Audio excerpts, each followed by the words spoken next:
se sentait-elle déracinée, en rupture de ban. Une partie de sa famille l'avait reniée, après qu'elle eut déclaré un enfant adultérin et pris la décision de rompre avec son premier mari, afin d'épouser une carrière d'actrice. Le procès qu'elle avait elle-même intenté à ceux qui l'avaient, à tort et par rejet de son esthétique, accusé de plagiat, ce procès, elle l'avait perdu, n'ayant pu faire le déplacement et se défendre en personne. Puis, cela a été une tentative de suicide, suivie du départ pour Paris, vécu comme une planche de salut. Ce qui est certain, c'est que Zapolska a cherché un refuge et surtout un outil, son principal instrument dans le théâtre. Ces articles rédigés à Paris concernant cette ville et envoyés à Varsovie, où ils sont publiés dans la presse, s'inscrivent dans un paradigme théâtral. Certes, cette femme percevait le monde, les rapports interhumains, à travers le triple prisme des comportements douteux et hypocrites des classes privilégiées, de la misère sociale, un thème qui la hante, et de la condition des femmes, un aspect exploré depuis par la critique gender en Pologne. Mais il serait réducteur de penser que l'art de Zapolska s'épuise dans l'analyse des rapports sociaux, de la guerre entre les sexes ou les rapports de domination exercés par les hommes sur les femmes. Autrement dit, dans une réalité extra-littéraire. Oui, l'auteur de la morale de Madame Dulska est fasciné par l'âme humaine. L'être humain en tant que figure, y compris et malgré tout individuelle, exposé à toutes sortes de dérives déformantes, dégradantes, la maladie, la folie, les passions mauvaises, des dérives qui, dans une optique naturaliste, sont indissociables des déterminismes liés au milieu. Mais l'être humain, Zapolska le perçoit aussi comme une figure capable de se mesurer avec les forces élémentaires, de créer des œuvres d'art, des objets et des artefacts s'inspirant de la technologie, des méthodes visant à vaincre les troubles physiques et psychiques qui affectent les organismes vivants, de peindre des paysages où le génie de l'artiste et celui de la nature s'épaulent l'un l'autre. La question que tout lecteur de Zapolska est amené à se poser concerne la façon dont celle-ci a de percevoir le monde et les rapports humains par le biais du théâtre. Actrice, traductrice, adaptatrice de ses propres ouvrages en prose pour le théâtre, à l'occasion metteuse en scène et fondatrice d'une école de théâtre, dramaturge, c'est dans le théâtre qu'elle trouve un point d'appui existentiel et épistémologique au sens large du terme. Il n'est que de penser au personnage de la morale de Madame Dulska, les filles Hesia et Mela Zbyszko, Dulska elle-même, ou son mari mutique Felician, ou bien aux deux couples interchangeant leurs partenaires de skise. Zapolska aurait pu faire sien l'adage « l'homme, c'est éternel acteur ». On pense à Witold Gombrowicz, dont le théâtre, dans un décor renouvelé, semble planter le décor d'une même anthropologie. Je rappelle ses propos du journal. L'homme, c'est un éternel acteur, mais un acteur naturel, car son artifice lui est congénital. Être homme veut dire être acteur. Être homme, c'est simuler l'homme, faire comme si on était homme sans l'être en profondeur. Être homme, c'est réciter l'homme. Zapolska en France, c'est en parallèle à ses activités d'actrice sur les scènes du théâtre libre d'Antoine et du théâtre symboliste de Ligny-Pau, une reporter qui envoie des correspondances à la presse varsovienne, en particulier au Courrier de Varsovie, à la revue hebdomadaire. Ces comptes rendus, très soignés sur le plan formel, acquièrent une valeur artistique atemporelle et constituent une lecture revigorante encore aujourd'hui, bien que les réalités décrites aient depuis longtemps passé la main. À quoi sont consacrés ces articles? En raison de leur quantité, impossible d'en dresser un inventaire exhaustif ici. On se limitera à ceux traduits et édités en français par Elżbieta Koślacz et Arturo Neville, d'une part parce qu'ils sont représentatifs, d'autre part parce que c'est l'occasion de souligner le caractère pionnier de leur travail, tout en faisant le point sur la disponibilité des textes de Zapolska dans l'espace francophone. Nous disposons de 2 volumes parus dans la collection Le Scribe chez l'Harmattan, Gabriela Zapolska, la scène parisienne, et Gabriela Zapolska, une parisienne oubliée. Une série de textes est dédiée à l'exposition universelle de 1889 avec pour figure centrale la Tour Eiffel, dont c'était l'inauguration. Un texte porte sur le Congrès international des femmes de mai 1892. Une série concerne le théâtre, en particulier le théâtre libre d'Antoine, les cabarets et les cafés-concerts, dont celui d'Aristide Bruand ou encore l'Élysée-Montmartre, avec pour figure de proue la danseuse de Cancan, la Goulue. Un diptyque porte sur l'hôpital de la Salpêtrière en 93, Zapolska rapporte comment se déroulent les cours de Charcot, destinés à un parterre d'étudiants français et étrangers. Un an auparavant, elle envoyait un article sur une cérémonie dans ce même hôpital à laquelle le public bourgeois de l'époque était convié, le bal des folles. Ce dernier texte jouit d'un statut particulier, selon moi, car il condense, en les poussant au paroxysme, y compris de l'antinomie, l'ensemble des aspects propres au texte parisien, le spectacle, les avancées de la technique, le progrès et la misère humaine. D'autres textes proposent des portraits de personnages saillants que Zapolska a choisi de mettre en avant en raison de leur engagement. Ici, on trouve 2 articles consacrés à l'écrivaine de romans policiers, Mida Gom, la journaliste féministe Séverine, mais aussi certains parmi les textes déjà identifiés comme appartenant à la catégorie des correspondances sur le théâtre et le monde du spectacle, car eux aussi contiennent des portraits saisissants, ceux d'Antoine, de la Goulue et d'Aristide Bruand. Enfin, une dernière série rassemble les textes sur la Bretagne. Tournons-nous vers les textes parisiens. On ne peut les déchiffrer que si l'on déporte l'attention des objets qu'ils représentent vers la composition, la dynamique et le rythme du texte. Alors se fait jour un algorithme qui opère une transformation des hantises personnelles de Zapolska, ou pour le dire autrement, un projet artistique porté par une sensibilité et un engagement particulier. Certes, en tant que chroniqueuse dynamique et vigilante, Zapolska est capable de, je cite, saisir sur le vif les aspects contradictoires de la grande métropole, selon la formule de Danuta Krzemień-Tomaszewska. Sur ce plan, les chercheurs ont raison de rappeler le rôle structurant et initiatique de l'expérience parisienne de Zapolska. Toutefois, cet aspect présente un danger. En mettant en avant la dimension Zapolska à Paris, il tend à minimiser l'importance du projet artistique de Zapolska en lien direct, disais-je, avec sa personnalité singulière, un projet qui structure son destin et qui déborde l'expérience parisienne aussi bien en amont qu'en aval. Or, c'est ce projet qui alimente la dynamique des correspondances parisiennes et plus largement françaises, engendre leur logique symbolique et leur signifiance. Dans le couple Zapolska et Paris, ou la France, envisagée du point de vue des textes journalistiques et littéraires de la dramaturge, Zapolska, la place du sujet scripteur et créateur de formes, de rythme, est aussi importante que Paris et ou la France. Sous ce rapport, on pense à ces propos de Friedrich Schiller dans De la beauté et la dignité. La grâce est une beauté qui n'est pas donnée par la nature, mais produite par le sujet lui-même. C'est la beauté de la forme sous l'influence de la libre volonté, c'est la beauté de cette sorte de phénomènes qui sont régis par la personne elle-même. La beauté architectonique, celle de Paris par exemple, fait honneur à l'auteur de la nature. La grâce fait honneur à celui qui la possède. Ces correspondances françaises de Zapolska oscillent entre 2 pôles, à l'origine de 2 manières d'écrire, porteuses de 2 poétiques qui se manifestent à travers un changement de dominante. Ces 2 pôles s'incarnent dans 2 onomastiques et 2 topographies. Paris d'un côté, la Bretagne de l'autre. Paris incarne la civilisation, le progrès, ainsi que leurs envers, car Paris elle-même associe 2 dimensions antithétiques. La première dimension, c'est le progrès technologique. Je cite, la première fois que, et c'est la première fois que je cite Gabriela Zapolska, la première fois que j'ai vu l'exposition et la tour, c'était dans la soirée. Les Français appellent l'exposition le pays des fées, et ils ont raison. En regardant cet espace immense, débordant des merveilles de la science, de l'industrie, du travail, de l'art et du génie. La seconde dimension, indissociable de la première, entremêlée à elle, c'est la misère humaine. Lorsque Zapolska brosse le portrait d'Antoine, elle souligne son rôle d'inventeur d'une poétique sensible à cette misère. Chaque spectacle du théâtre libre est une strophe de l'épopée de la misère humaine portée à la scène. Avec un geste de Gavroche génial, il les invite à un festin où il y a tant de poésie, de sourire, de misère et de tristesse, de ce que chacun de nous porte en soi. L'exposition universelle et la tour expriment l'aspiration au progrès technologique et civilisationnel. De telles entreprises incarnent le rêve d'une humanité qui veut se dépasser, augmenter ses capacités de maîtrise d'un environnement auquel il lui faut se confronter. Ce qu'il y a de plus remarquable est qu'à travers ses correspondances parisiennes, Zapolska problématise le rapport entre le rêve de progrès et la persistance de la misère humaine.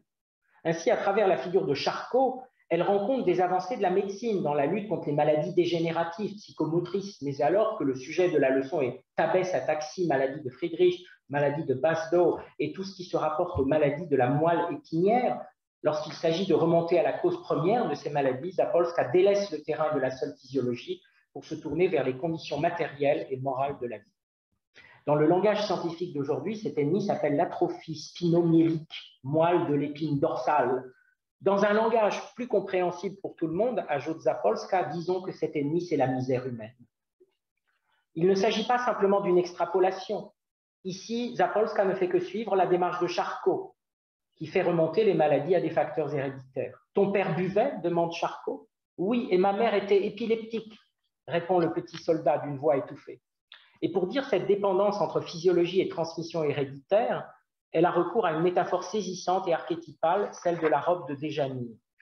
Charcot dessine les arbres généalogiques de ces malheureux enfants sur le tableau et sans arrêt, on entend revenir les mots « hérédité, alcoolique, hérédité nerveuse », toujours l'hérédité, toujours la marque de la misère, transmise dès le moment de la conception, leur collant à la peau comme ce fatal vêtement remis par Déjanire. La Salpêtrière, représentée une seconde fois dans le texte intitulé « Le bal des folles » à la Salpêtrière, à l'instar des textes sur l'Élysée-Montmartre, où l'on voit Zapolska observer perplexe le contraste entre l'éloquence avec laquelle Aristide Bruand, dans son cabaret, traite de la misère humaine et le silence des miséreux véritables, cachés dans les recoins de Paris, tous ces textes parisiens, en même temps qu'ils mettent en relief la danse, le chant, le spectacle, ne laissent pas de renvoyer le lecteur à l'extraordinaire étendue de la misère humaine. Souvenons-nous des propos tenus à l'occasion du portrait d'Antoine. Pour Zapolska, la misère, c'est un phénomène d'ordre général, mais elle touche aussi certaines catégories, en particulier, telles que les miséreux affamés ou frigorifiés, du cabaret de Bruand, auquel assiste le tout Paris intelligent, raffiné et élégant, les malades de la Salpêtrière, ou encore sur un autre plan, celui des préjugés et de l'inégalité sociale, les femmes dans leur ensemble, et au sein de cette catégorie affectée dans sa globalité, les prostituées qui, en plus des risques physiques de leur métier, sont victimes de l'hypocrisie de la société et de la domination masculine. Notons toutefois que dans la correspondance sur le Congrès international des femmes, Zapolska présente le problème de l'amélioration du sort des femmes et de leur libération comme une pierre de touche de l'état de l'humanité et de la société dans son ensemble. Ce congrès n'était pas un risible rassemblement de femmes en guerre contre les hommes, que non. Ce congrès était une réaction et une révolte contre une oppression qui frappe l'humanité entière. Concernant la façon dont Zapolska se rapporte au problème de la place des femmes au sein de la société, mais aussi la manière d'en rendre compte au moyen de l'écriture, on se reportera au portrait qu'elle brosse de Séverine, une alter ego certes, mais aussi quelqu'un qui, à la différence de Zapolska, a choisi d'être exclusivement journaliste.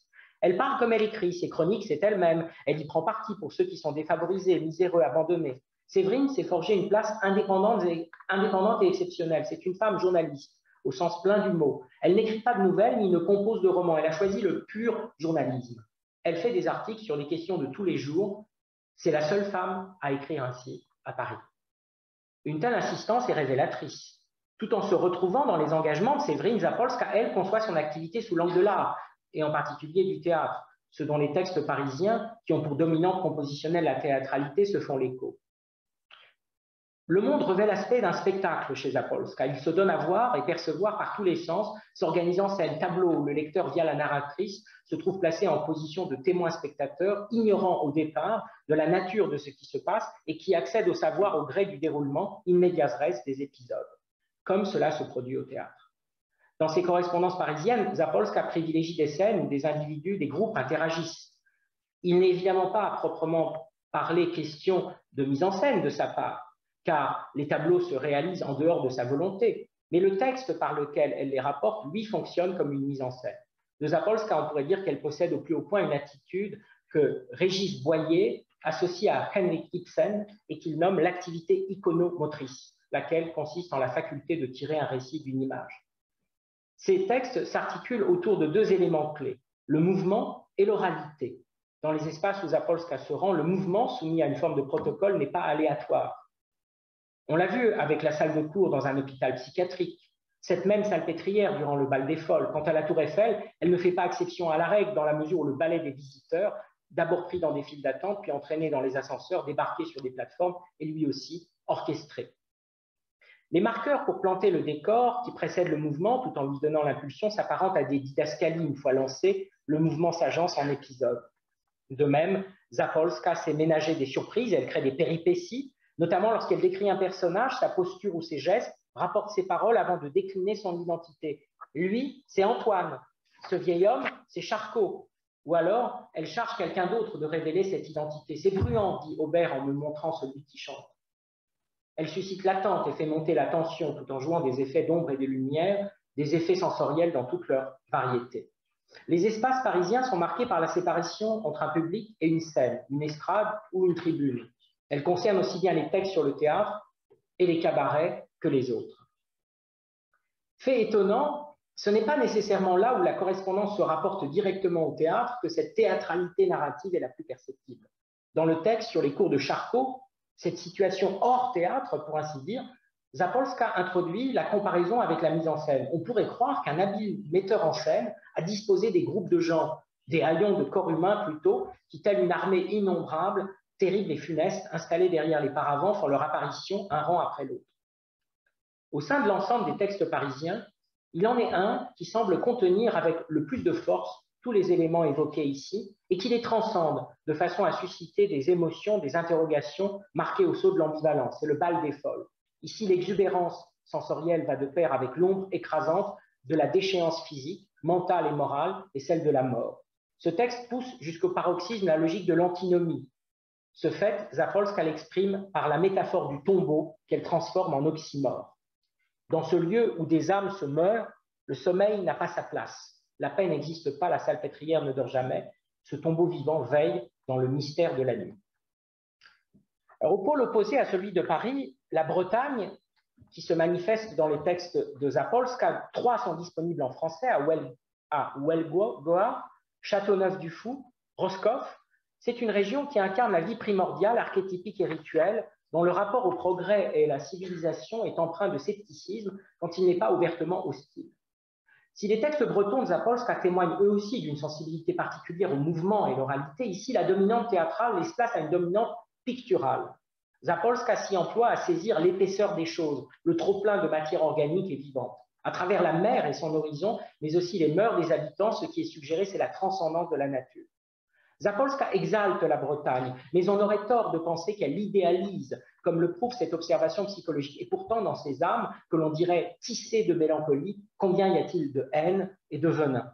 Ailleurs, une citation sur laquelle je passe, la condition des femmes est rattachée à l'attitude du clergé qui les maintient dans un état de suggestion, d'asservissement. Pour finir, rapidement, quelques mots au sujet eu égard aux circonstances de notre colloque, de la pièce la plus célèbre de Zapolska et les enjeux méthodologiques qui s'y rattachent. La morale de Madame Dulska place au centre de l'action une femme tyran domestique.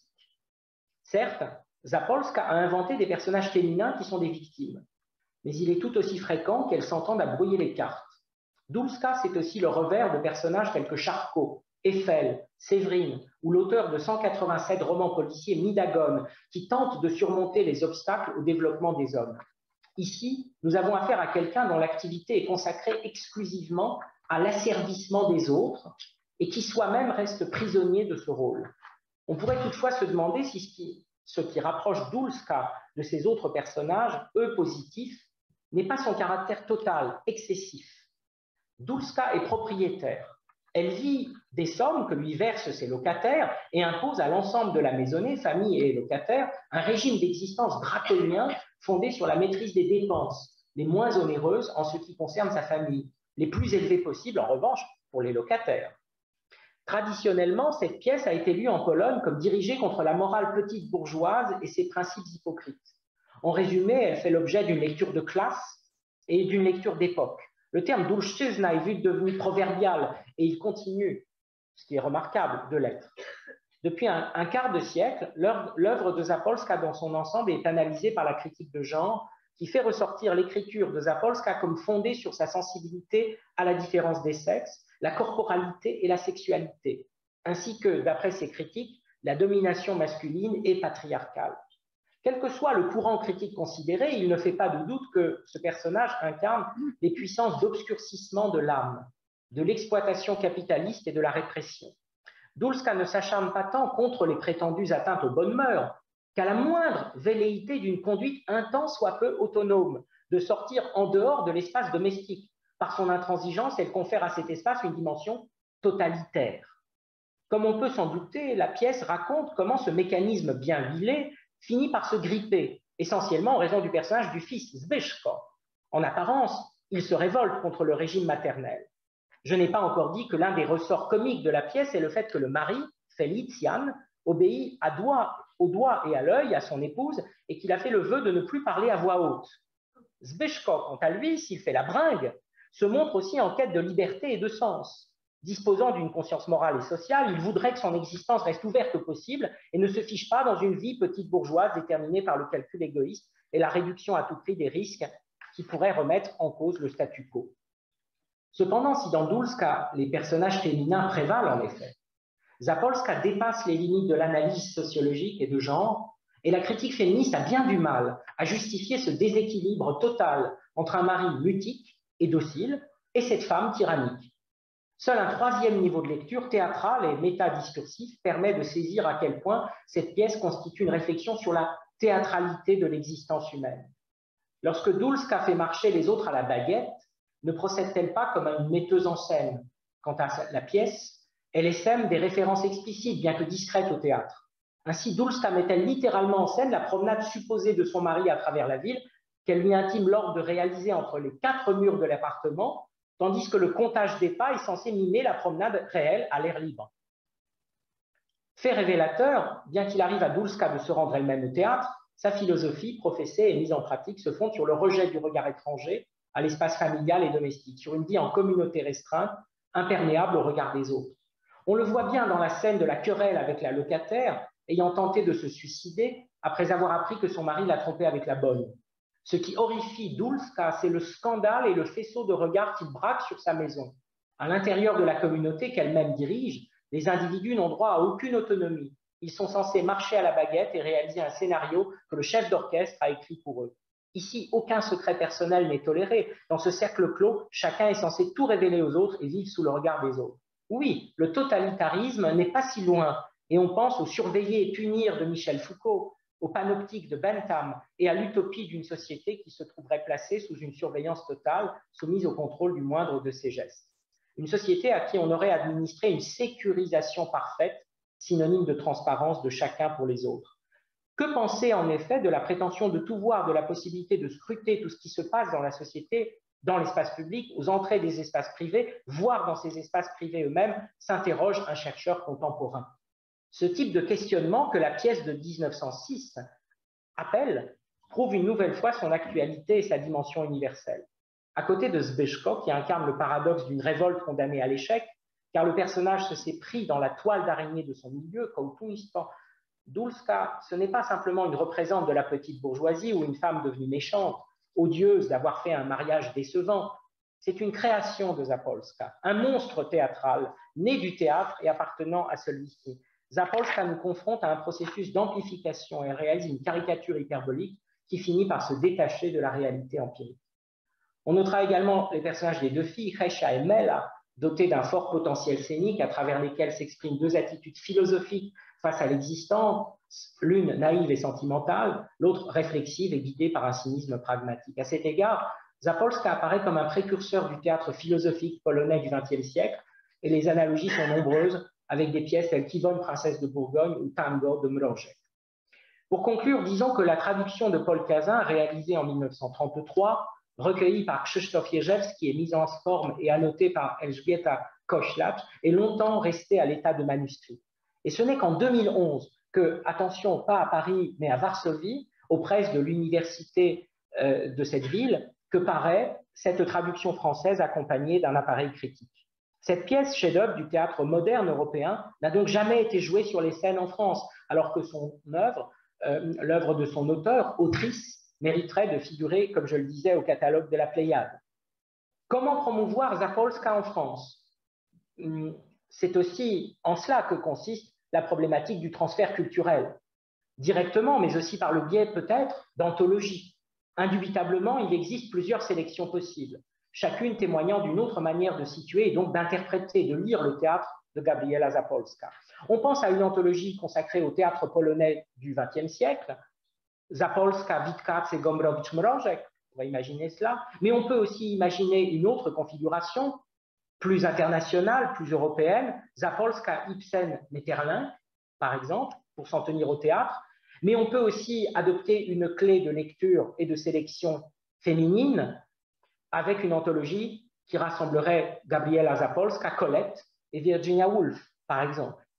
On peut aussi imaginer une anthologie de textes en prose, nouvelles et correspondances, ce qui élargit encore plus le spectre des possibles. Aussi, ne vais-je sur ce plan rien proposer pour laisser à chacun d'entre vous imaginer quels acolytes associés à celle qui fut l'auteur, l'autrice, je le rappelle, de 41 pièces de théâtre, 23 romans, 177 nouvelles, 252 articles de presse, parmi lesquels des reportages et des critiques littéraires et artistiques, d'un scénario pour un film, 2 poèmes et de 1500 lettres. Je vous remercie.